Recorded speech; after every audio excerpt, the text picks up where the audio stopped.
16,000க்கு 2 ஆண்டுகளுக்கு கிடைக்கும். தனி வட்டிக்கும் கூட்டு வட்டிக்கான வித்தியாசம் வந்து எவ்வளோவா? ரூ. 40. அப்போ வந்து வட்டி விகிதம் என்னன்னு கேட்குறாங்க. ஏற்கனவே இந்த மாடல் சம்லாம் நம்ம பார்த்துருக்கோம்.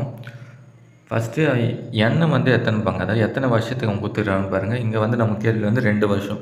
2 வருஷம் கொடுத்துட்டு தனி வட்டிக்கும் கூட்டு வட்டிக்கும் வித்தியாசம் அப்படின்னு இந்த ஃபார்முலா.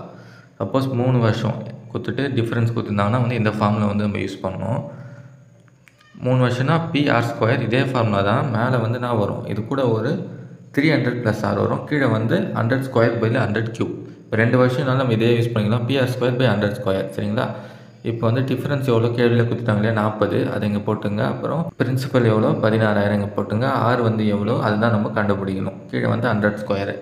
இப்போ R² மட்டும் இந்த சைடு வச்சுட்டு மற்றதெல்லாம் எத்தனை மணி ஆகும், 100² இப்படிக்கா போனால் மேலே போயிடுமா, 16,000 வந்து கீழே வந்துடும். அப்படியே நம்ம கேன்சல் பண்ணிடலாம். ஃபஸ்ட்டு இந்த 0வும் வச்சிடலாம். அப்புறம் 4 டேபிளில் 1600 வச்சிங்கன்னா 4 × 14, மிச்சம் இருக்கிற 2 0 வந்து அப்படியே போட்டுருங்க. சரிங்களா? இந்த 100² வந்து 100 × 100ன்னு எழுதிக்கலாம். கீழே வந்து 400 இருக்கும். 2 0 வச்சுட்டு அப்புறம் இந்த 4 வச்சு 100 வச்சிங்கன்னா நமக்கு என்ன கிடைக்கும், 25 கிடைக்கும். அதாவது R² வந்து 25னா R வந்து என்னது, ரூட் எடுக்கணும் இல்லையா?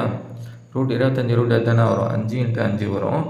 ரூட் எடுத்தா 2 5க்கு ஒரு 5 எடுத்தா நேது ரூட் எடுத்தா மாதிரி. அப்போ R வந்து நேது 5% தான் வந்து R. இந்த கொஸ்டின் பேப்பரோட மற்ற சம்ஸ் பார்க்கணும், டிஸ்கிரிப்ஷனில் இருக்க பிளேலிஸ்ட்டை வந்து செக் பண்ணி பாருங்கள்.